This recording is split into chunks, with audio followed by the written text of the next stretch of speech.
Hello, ഞാൻ bathroom deep clean ചെയ്യാൻ പോവാണേ.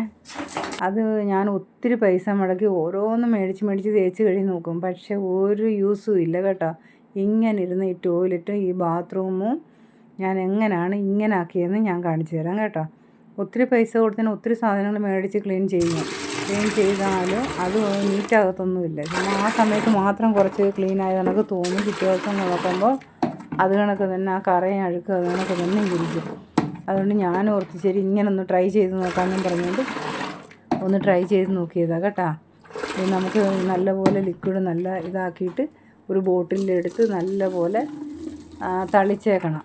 മൊത്തം ആ ചുവറിലും ബാത്റൂമിലും തറയിലും എല്ലാം നല്ല ഇട്ടിട്ട് ഒരു 5 മിനിറ്റ് മതി. 5 മിനിറ്റ് കൊണ്ട് നല്ല സൂപ്പറാക്കി നമുക്ക് ക്ലീനാക്കി എടുക്കാം കേട്ടോ.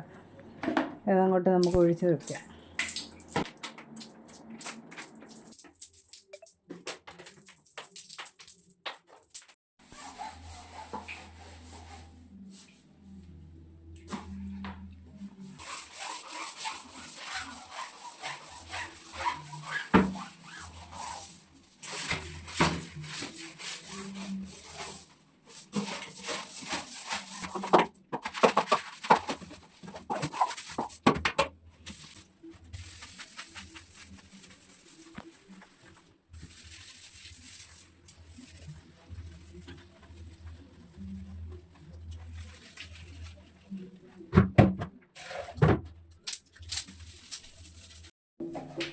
ഇത് നമ്മുടെ സോപ്പും ബ്രഷും ഒക്കെ വയ്ക്കുന്ന ഒരു കബോർഡാണ്.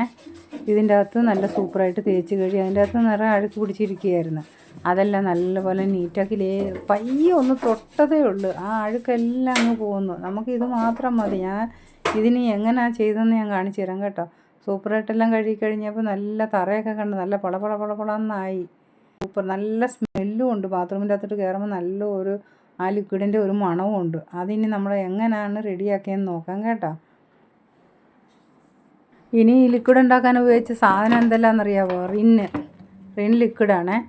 വാഷിംഗ് മെഷീൻ്റെ അകത്ത് ഉപയോഗിക്കുന്ന ആ ലിക്വിഡ്. അതിനുശേഷം നമ്മുടെ ബാത്റൂം കഴുകാൻ ഉപയോഗിക്കുന്ന ഹാർപ്പിക് ആയിരുന്നാലും കുഴപ്പമില്ല, ഡോമെക്സ് ആയിരുന്നാലും ഏതായിരുന്നാലും നമ്മൾ ഞാനിപ്പോൾ ഞങ്ങളുടെ വീട്ടിൽ ഉപയോഗിക്കുന്ന ഡോമെക്സാണ് എടുത്തിരിക്കുന്നത്. അത് പിന്നെ അതിനുശേഷം നമ്മുടെ അടുക്കളയിൽ ഉപയോഗിക്കുന്ന മുഖ്യமான ഒരു സാധനമാണ് ഉപ്പ്.